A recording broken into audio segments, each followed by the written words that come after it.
Welcome back to Suki Chill Spot YouTube channel. Today is a very special event, and today is our 5th home anniversary. Woo!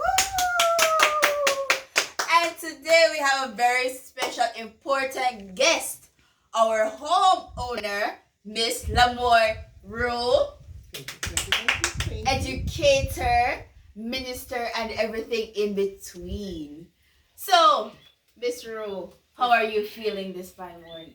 I am feeling elated. Thank you, my darling. Yes, I'm feeling good. Okay, so we're just gonna jump straight into it. So, I have a few questions for you. If you could please answer them, is that okay? That's fine with me. That's what I'm here for, darling. Right. So, first question: what do you like most about being a homeowner? What I like most about being a homeowner is to be independent. Right. I don't have landlord knocking on my door for rent. Mhm. One. Two, I have a sense of pride because my children have their own space and they're contented and happy.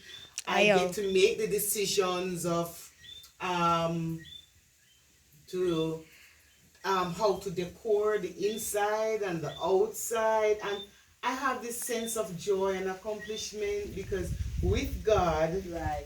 and ambitions I did it. So you say you like the sense of freedom. Freedom is Freedom. coming tomorrow. Freedom is coming tomorrow. Sorry, darling. That's okay. So, if you don't mind, number 2, what part of your home ownership journey did you find the most challenging? The most challenging part of my home ownership was that I actually saw this house on the internet. Right. When I saw the cost, I could not afford it. I could imagine the feeling The that you turmoil. felt. Right. And when I went to NHT, what they were giving me was still not enough. And I searched in my head box for Yes. everybody who I thought could assist. And I just could not come up with anyone who would help me Right. without joining with me, because I did not want to own my house with somebody else, because I No. wanted full autonomy on my home. I don't want somebody and I to be warring over who build where or what. All I wanted was peace. Right. And so I remember calling the real estate agent and having look at my NHT points and my salary. She said, Miss Rowe, you won't be able to afford the house. That was the most difficult part of my journey. And I can't forget, I was at work at my accounting job, and I started crying around the desk. And I said, Lord, I claim this house by faith. And I'm asking you, God, that you carry me through this process. And everybody I discuss it with, oh, choose one cheaper house. Oh, you better build one bedroom. This is not going to work. And I said, 1,000 cattle on the hills are God. And God, I'm going to try. And if I fail, I'll try again. But I will not sit in defeat. I am going to try. And you know what is most amazing is that the real estate agent said to me, Miss Rowe, by the time you're done getting through with all the money, somebody is going to bet on this house. The auction, it was an auction, and that they were going to purchase the house and you will not receive the house. And I said to her, I said, darling dear, I prayed and the Lord says that this house is mine. So nobody will bet on this house. It will not be auctioned. It will not be sold to anyone else, because when I did pray, God said that this house was mine, and it was mine. It is mine.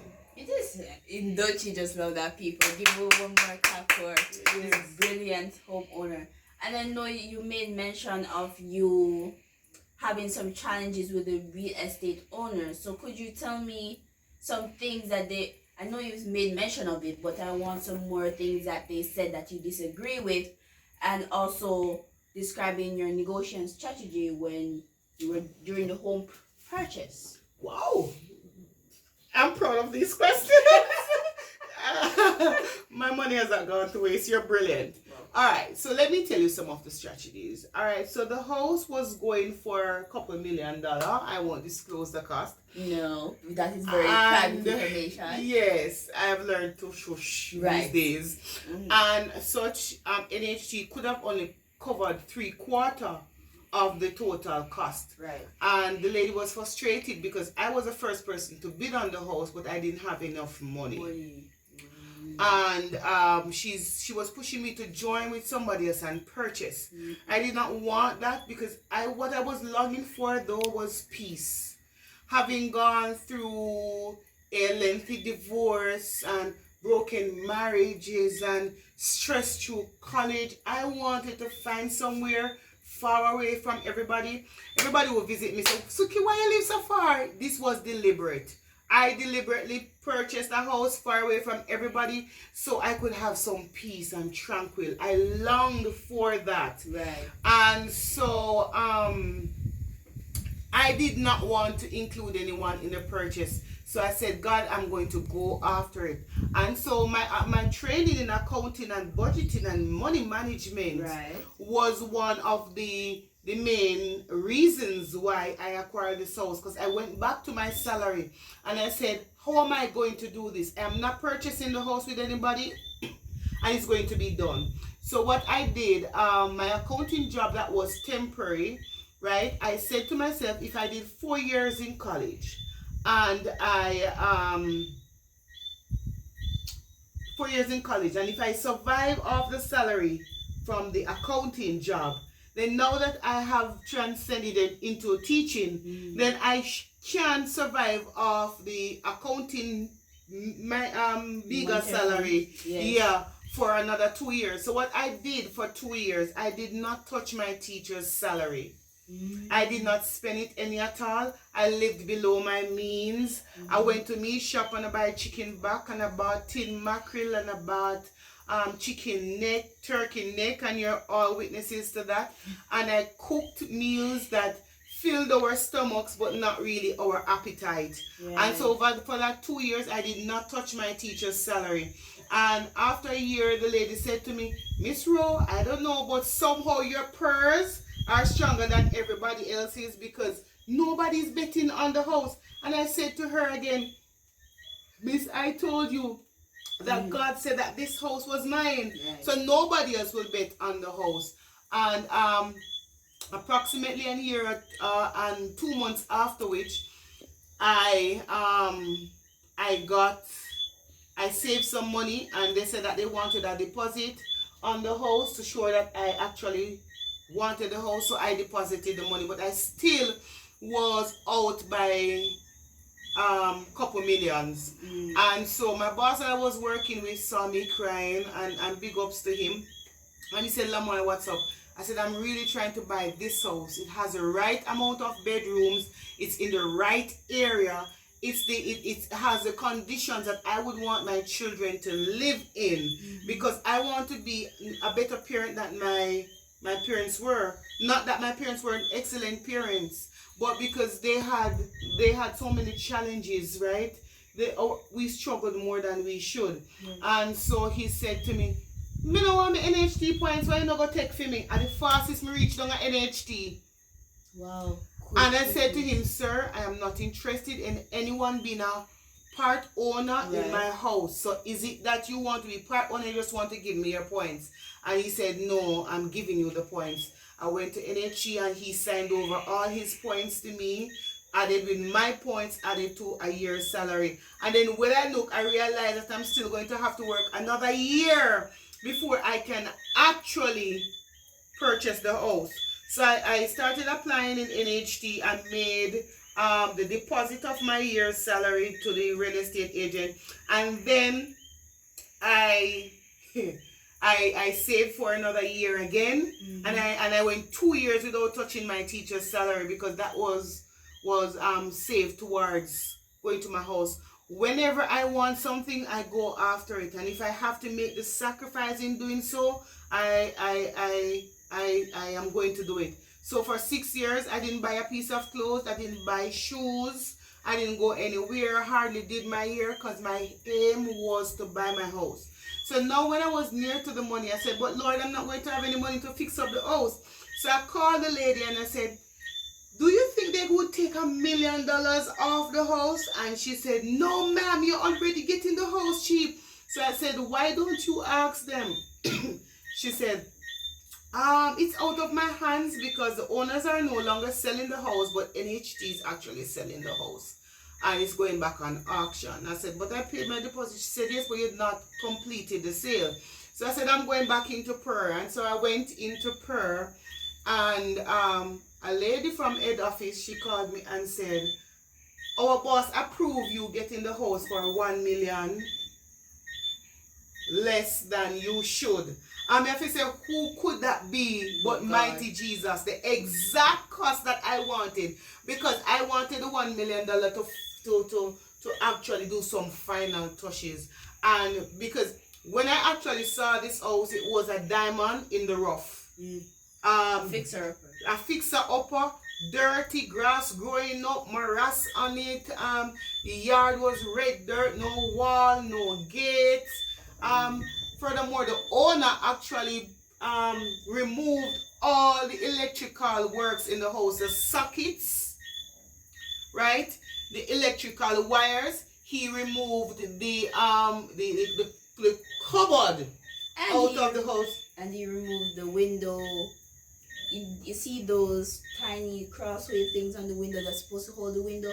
Oh, he removed those. Oh yes, and he removed most of the windows. And when he realized that the house was out of his control, he left me with a shell. And I said, Lord, I'm not going to fight with this man. Time is too dangerous. He and I are not going to war. I do not know him. He does not know me. My lawyer actually contacted him. And I said, I will use that $1 million to fix up. And let me tell you something. That $1 million will go far away. Because I called in my brother-in-law. And immediately he started doing some little minor repairs. And then I paved and I put up the gate. And then my friend introduced me to someone who was supposed to grill the house. And when I said I don't have no money, hey, the brother said, I will make the grill and grill off all your house and you pay me in 5 months.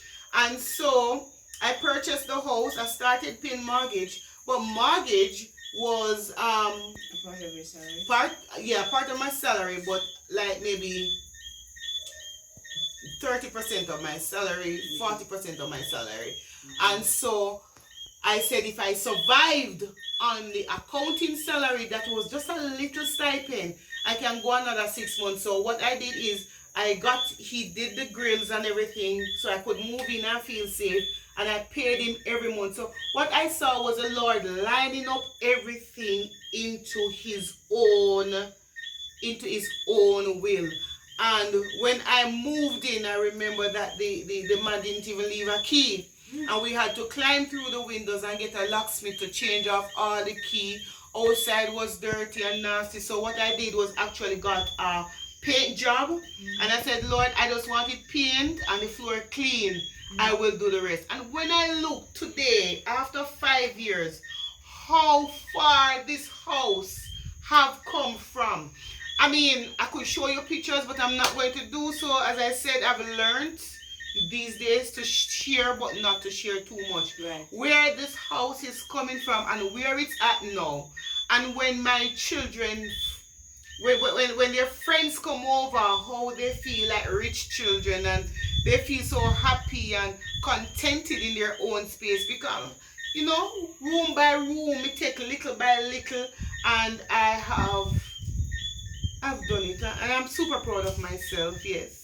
As you should be. You would say that this house is a calm amongst the storm. Wouldn't you say that? It is a calm amongst the storm. This is my safe haven. Right. Here is my quiet space. I realize since I own this house, I hardly even go out anymore, or I don't need to be on the road, because everything is here to my comfort. Right. And this is why, again, certain things I do not share with people, because if they see me possibly with a water heater, where is water heater? Okay, So I've had a rough life, and this is my soft girl era. Right. So yes, I do have a water heater. When I December the water cold, me need the water heater so me can get nice water. And then again, when it's a summer and it is too hot, at least once per year, me need to turn on the AC and cool off myself and turn it back off. Me grow rough. Me deserve it. Me deserve the little fine things in life because I don't know when God is going to call me. Right. And I don't want to go home to glory but never lived here on earth.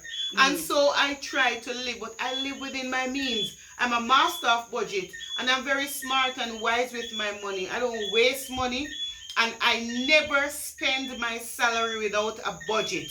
I never just spend arbitrarily like that.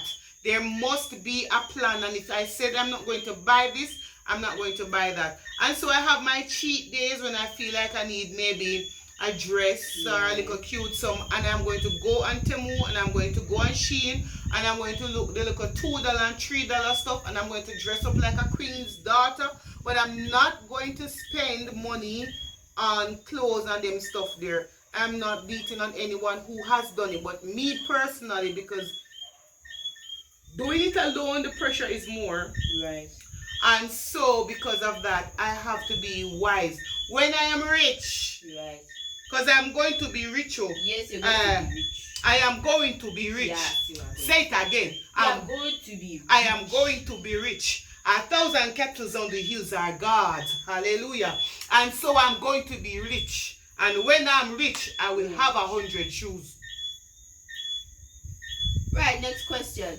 So, what skills do you think a homeowner should have? Well, you must learn how to budget wisely.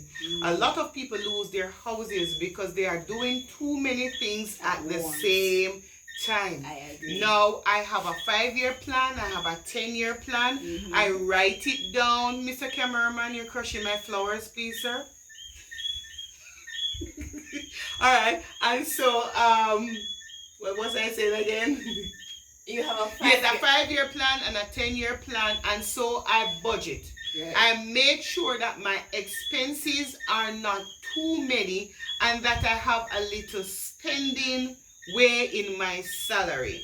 So I'm not going to take 3, 4, 5, 6, 7 different loans and then the pressure is too much, and then when I look, the mortgage can't pay, and then when I look, bank can't take back the house. Right. Also, another skill that I did is that I don't want to be in my 60s and still paying a mortgage.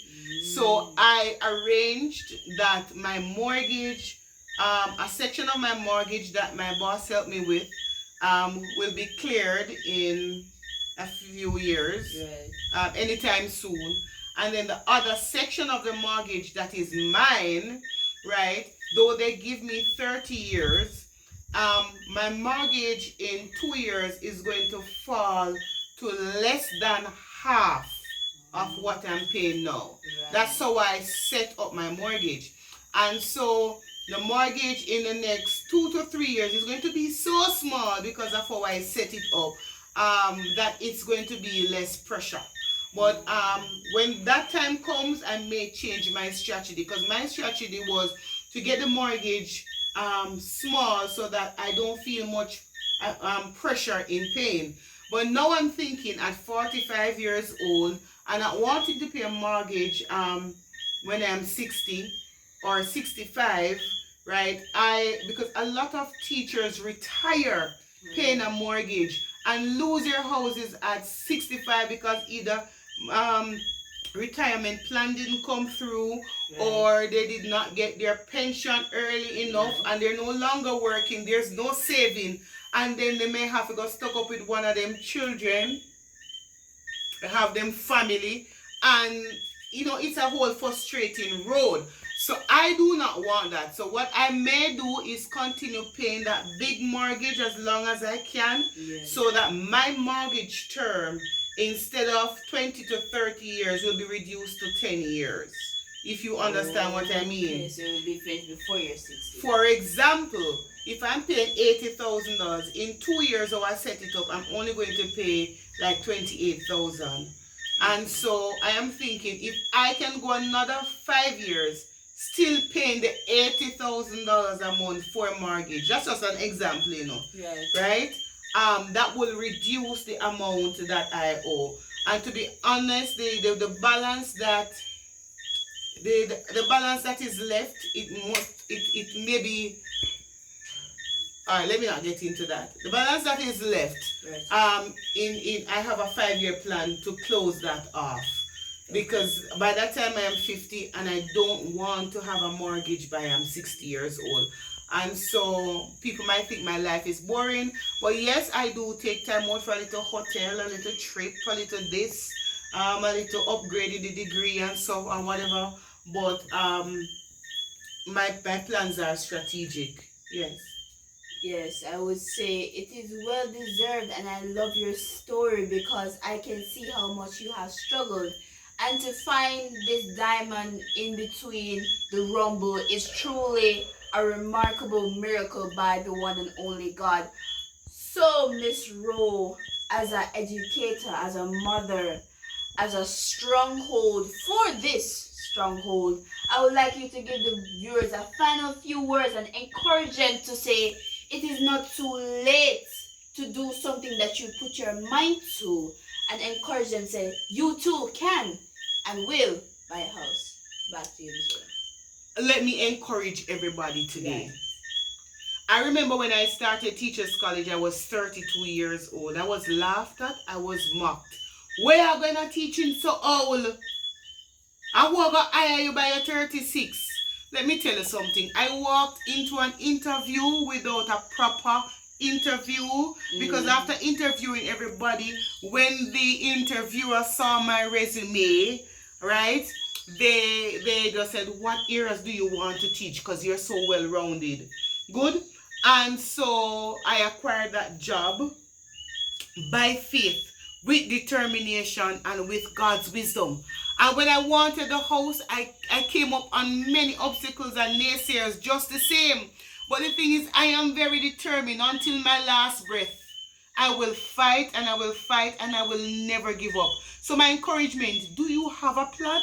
Do you need to buy a house? Is it that you keep on saying, oh, me can't afford it. Oh, me now go get NHT. Oh, your teacher, so whatever. I did not buy this house while being a teacher.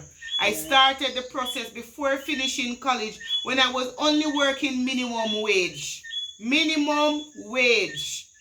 And here I am today. All it takes is a dream, determination, strong will, and very importantly, Miss McIntosh, Right. you must have determination and ambition. You must have a D word, discipline. Not even the choreo that is ever said, Yes. but discipline. And until today, I'm still very disciplined with my cash. I'm disciplined with my money because there's a mantra I have for myself. The more you need to save yourself because ain't nobody coming to save you. Capiche? Thank you so much for having me, darling. Yes, and now it is time to wrap up Suki Chill Spot. Thank you for joining our 5th anniversary, and indeed, it is a very joyful and momentous occasion. And we want to see you next year again for our 6th anniversary. We would say it's a lucky number. Shake my hand, Mr. It was glad having you.